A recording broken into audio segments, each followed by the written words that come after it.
बात खूबसूरती की हुई तो कहीं से खूबसूरत लगता हूँ या नहीं लगता हूँ, मगर ये आपका जो बड़ा बड़ा हेलोजन लग रहा है, इससे अपने ऊपर पड़ता है प्रकाश, इसलिए अपन दिखते हैं झकास। और भाई बहुत दूर से देख रहा है कि खूबसूरती क्या होती है। मैं चार पंक्तियां उनको देता हूं कि जुस्तजू तुमसे थी मिलने की कई सालों से, तुमसे मिलना सुखद एहसास नजर आता है, और दूर से देखने में क्या खास नजर आता है, पास आकर देखो तब झकास नजर आता है।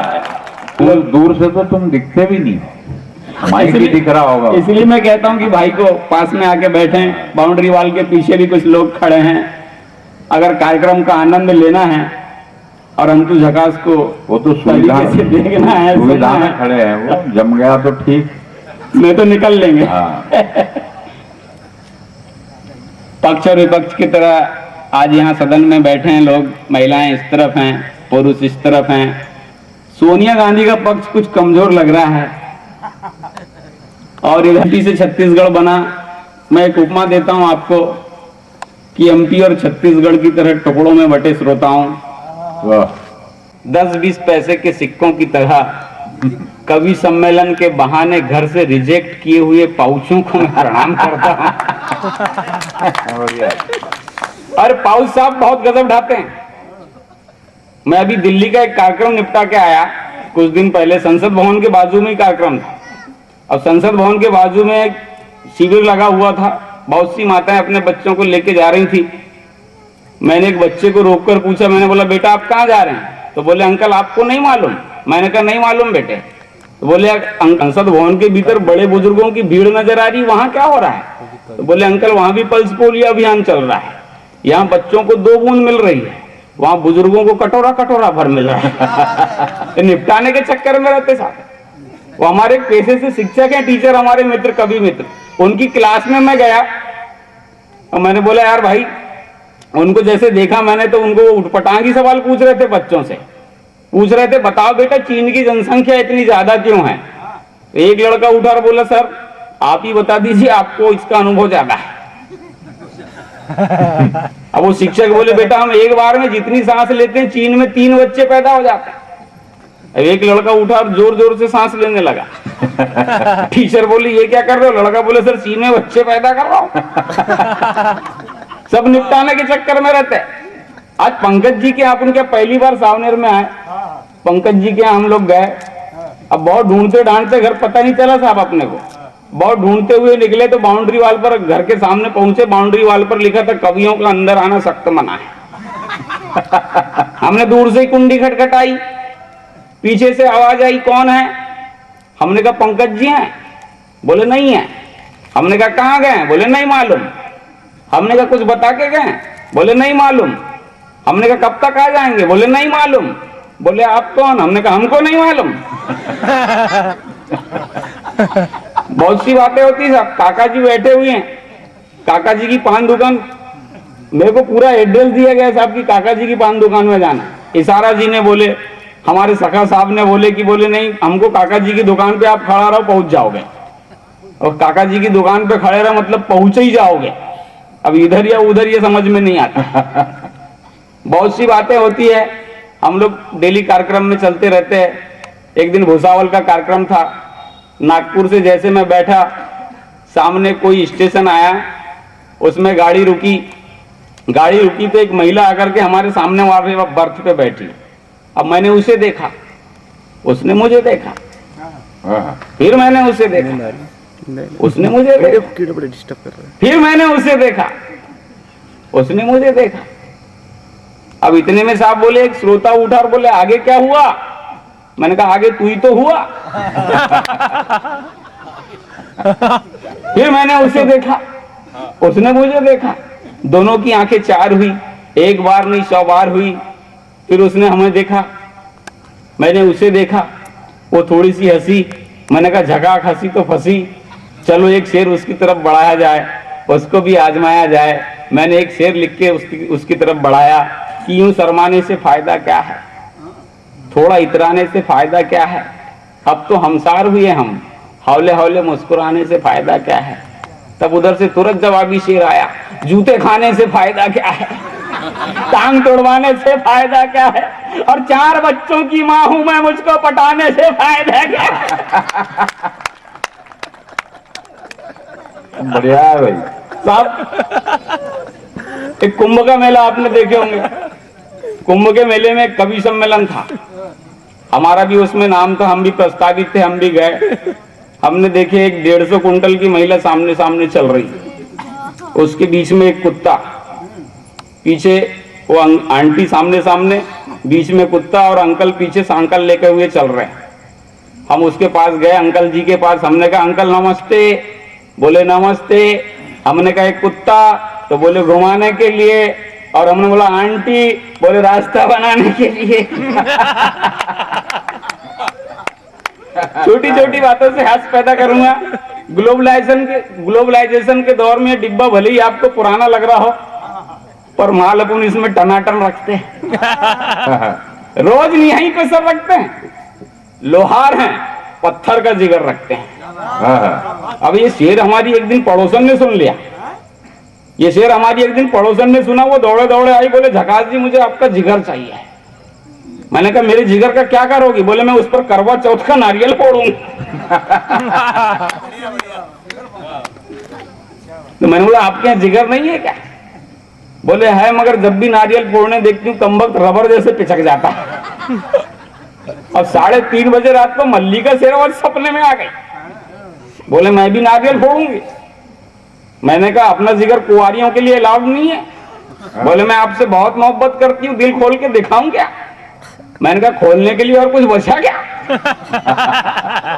मैंने 4 पंक्तियां उसको सुनाया, दिल हमारा लोहे का पत्थर का जिगर है, जिसका ना टूटने ना फूटने का डर है।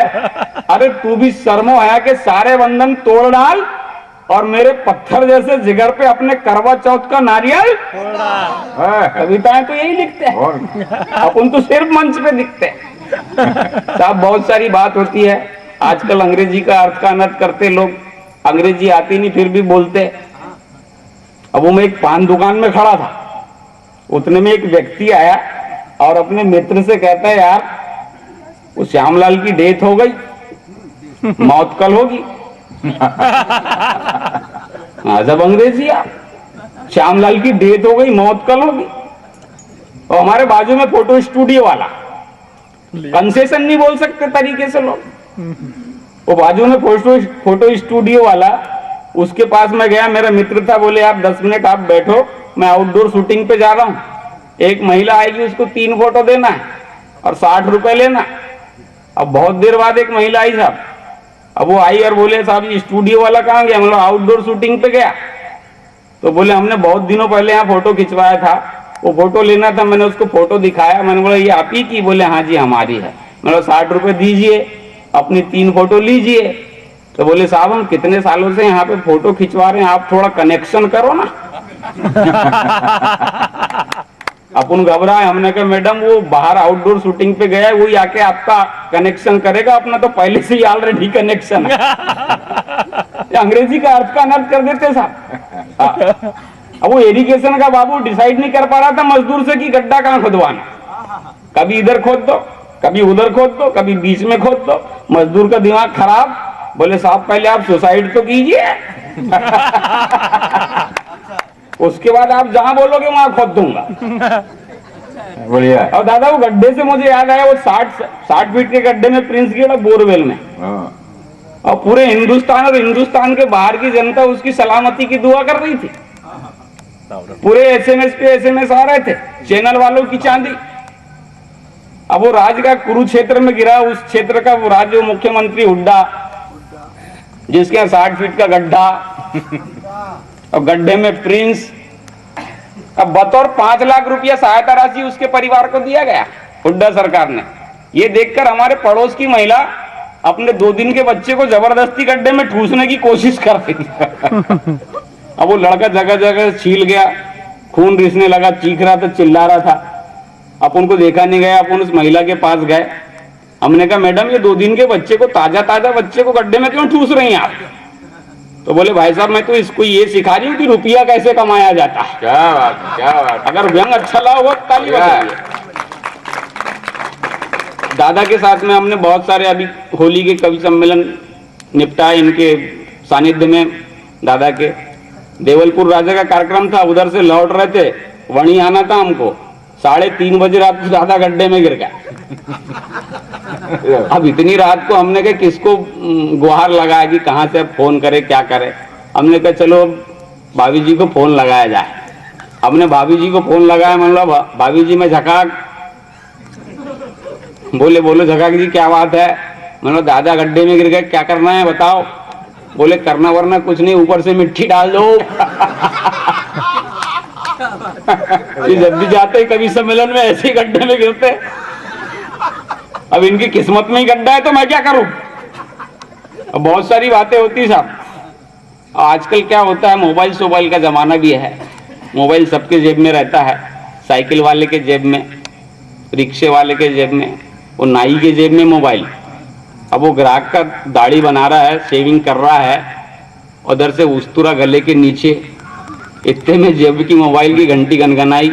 उसने उठाया, बोलो हेलो। तो बोले यार कितना टाइम लगेगा। बोले यही कुछ 5 मिनट लगेगा। क्या कर रहे हो। बोले दाढ़ी बना रहा हूँ। बोले कहाँ तक पहुंचे। बोले गले पे हूँ। तो बोले काटना है जल्दी। अब वो शराबी के हाथ में मोबाइल आ गया। शराबी के हाथ में मोबाइल, देखो उसका जुनून चढ़ा साहब। और शराबी के पहले एक बात बता रहा हूँ, आपके यहाँ पे सावनेर में आया मैंने तो देखा एक बोर्ड लगा था, होर्डिंग लगी थी बहुत बड़ी, उसमें लिखा था स्मार्ट का आनंद उठाइए। अब बाजू में एकदम फ्रेश मॉडल खड़ी थी हंसते हुए, साइड में लिखा था 2 पैसे प्रति मिनट। और नीचे तो लिखने वाले ने गजब कर दिया, 499 रुपए में लाइफ टाइम इनकमिंग फ्री। बढ़िया। वो शराबी को ऐसा जुनून चढ़ा था मोबाइल का, वो एक अंग्रेजी शराब दुकान में गया और शराब दुकान से जाकर कहता है काउंटर वाले से, बोले यार भाई साहब एक 222 का रिचार्ज देना। अब अंग्रेजी शराब दुकान में 222 का रिचार्ज, अपन भी हैरान परेशान। अब वो समझदार था काउंटर वाला, उसने एक बम्पर निकाला, उसके हाथ में थमाया और वो लेकर के अपने पास आया, गिलास उल्टी थी सीधी किया, उंडेला और गट ले लिया। अपन हैरान परेशान, अपन उसके पास गए। हमने कहा भाई साहब ये 222 के रिचार्ज को दिन भर मेंटेन करने के लिए क्या करते हैं आप। तो बोले भाई साहब करना क्या हो, बीच बीच में 10-10 रुपए वाला टॉपअप डलवाते बैठा। गजब है यार। बहुत सारी बातें होती है साहब। आपने बहुत बढ़िया किया काम, हम आपको करते प्रणाम। हम उसके पास गए, हमने कहा दादा इसके पहले कितने। तो बोले इसके पहले 2। और मैंने बोले ये तीसरा। तो हमने कहा क्या क्या नाम रखे बच्चों का। तो बोले ये बड़े वाले का बच्चा सिंह, ये मंझला वाला कुचा सिंह, और मैंने कहा ये ताजा ताजा हुआ। तो बोले ये बच्चा कुचा सिंह।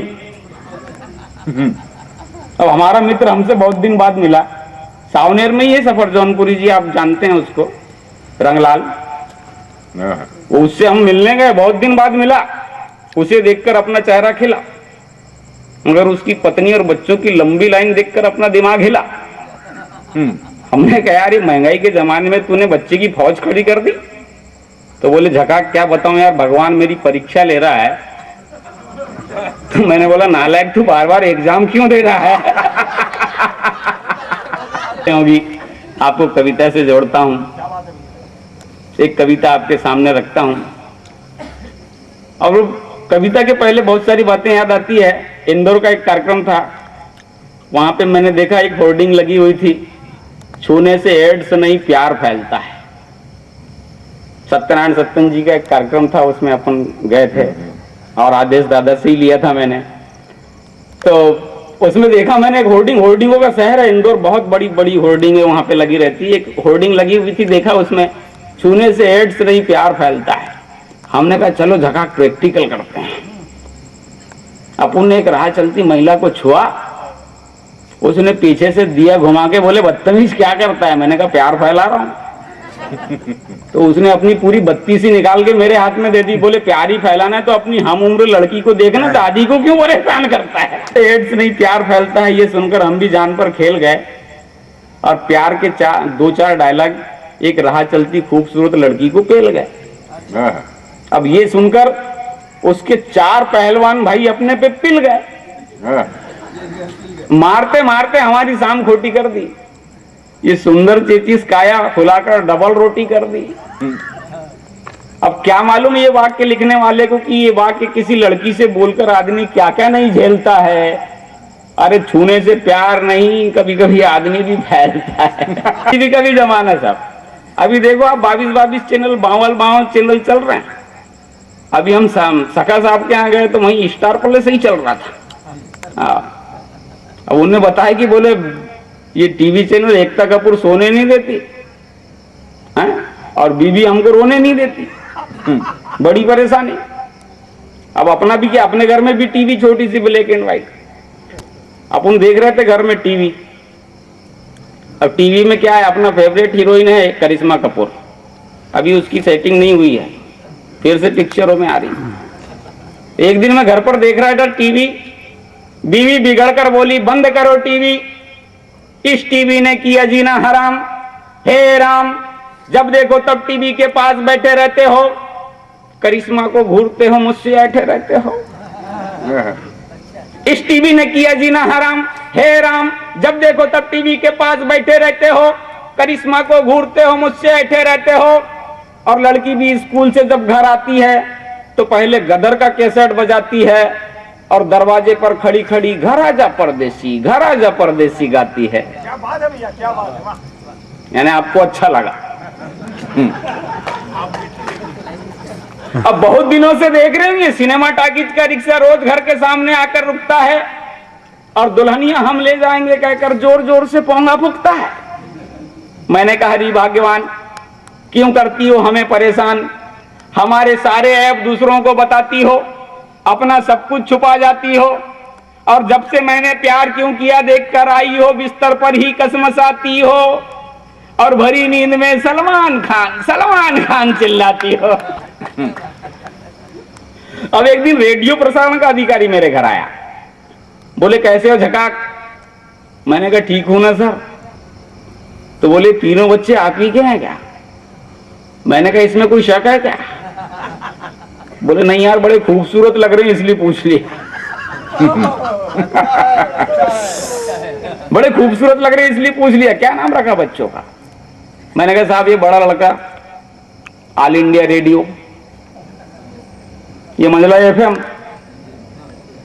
और मतलब सबसे छोटी बेटी है, ये जब बोलती तो कई सारे चैनल अपने आप रिले होने लगते हैं, इसलिए इसका नाम रेडियो मिर्ची रखा है। बोले आपके यहाँ तो पूरा रेडियो रेडियो नेटवर्क है, टीवी कहीं नजर नहीं आ रही। मैंने कहा साहब टीवी भी है ना। मैंने जैसे ही आवाज लगाई, चौके से बीबी पिक्चर ट्यूब की तरह बाहर आई।